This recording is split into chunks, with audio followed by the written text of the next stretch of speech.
Topini alamajan mang kelalo de. Soalo tum non nom hedi karapik pigan. Pinso mara tum anso se ho soalo tum gachepang ta. Piri kaching thang pendang lok. Lam kaning ji pendang lok. Reels ka selam pendang lok. Videos ka selam pendang lok. Facebook along ke post pendang lok. Ason ason latum activities sa mukha ba hedi. Prek pik pigan ho. Cheplang pik pigan. Excess pik pik. Pinso mara tum afan hedi arkan jet lo non mangke. Lasi non lo mangke isi pudam lo pote kepang ok lo di. Katu kabita chini lo kepang ok lo. Laso pasi dress asens amukha tame di nang chila phak phak da lo non mangke. Latum ke nang ji kachi tom nang yedim na chi tom te lo la kepang ok pa thebe di. Kachi pabi nang jedim na chi pabin belo. Ba hula reels videos kaselam hota me di kaning je de nang je lam tame chi khang khelo. La pen hula action na me ke claim ke de nang je yedim tame di. Chi khang khelo jo alam mangke. Suaro tum pulo te isi ang bangke chi papar pe de nang ji mati di. Al mira hisab bang do nang ji. Non bang kali hula ame thanga o ka phanse di. Hala to manga profit ke chi palong I poja. Hala ame thanga bang long ke do hor mo son mung ben si la to mangke ala pen si ali do inang ji pio the re inang ji puji matha kok di. Ta la kali mati di. E thelam.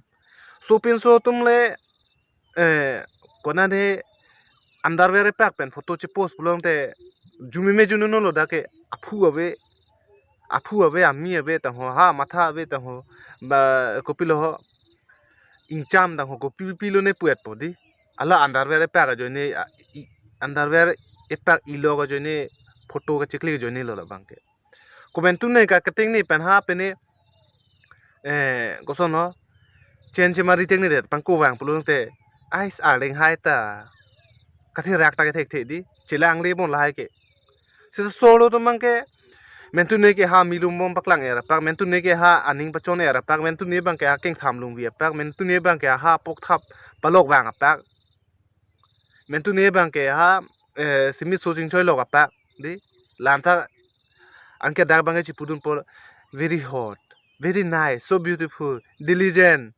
gorgeous tang ho ko pipi era komeno ne pilang di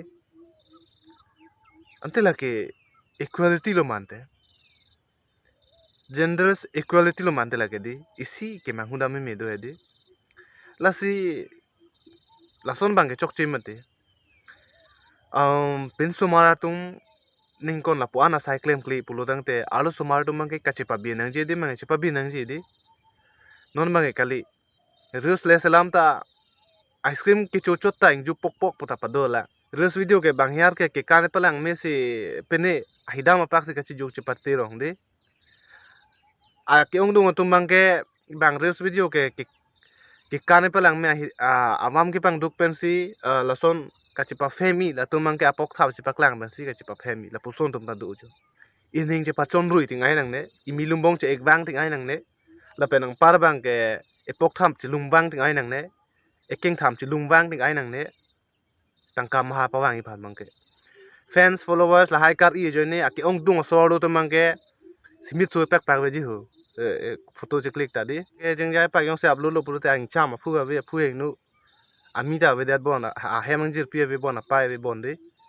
abang abudi pas che paklang ya po angke pinso madam phansi pursu lang di nang tum kamatha thinking bang na tum negative pina polo le nang tum kamatha bang chok chi dera polo kaita negative thinking si duko polo la so bosi la puson a thot bang bang ju ti lo pola tala kali ku amsi positive do de nang lang de positive do jo ni si nang tum han very hot diligent so beautiful very nice po comment ke nang tum long lok lo ma di negative thinking le do boson de lason comment mang ke long le lo seta me soru do mang ke lason de ake ong do mang ke kat lason kachi realize bang aphai jong pigan lasila puson mang ke tum chokche methang abang ke tum unan ban chirim nang ji kurane palok wang tang ho kumane pang thor wi tang ho pachon rui tang ho la puson mang ke tum chokche lahan lo don tum pini alam mang ke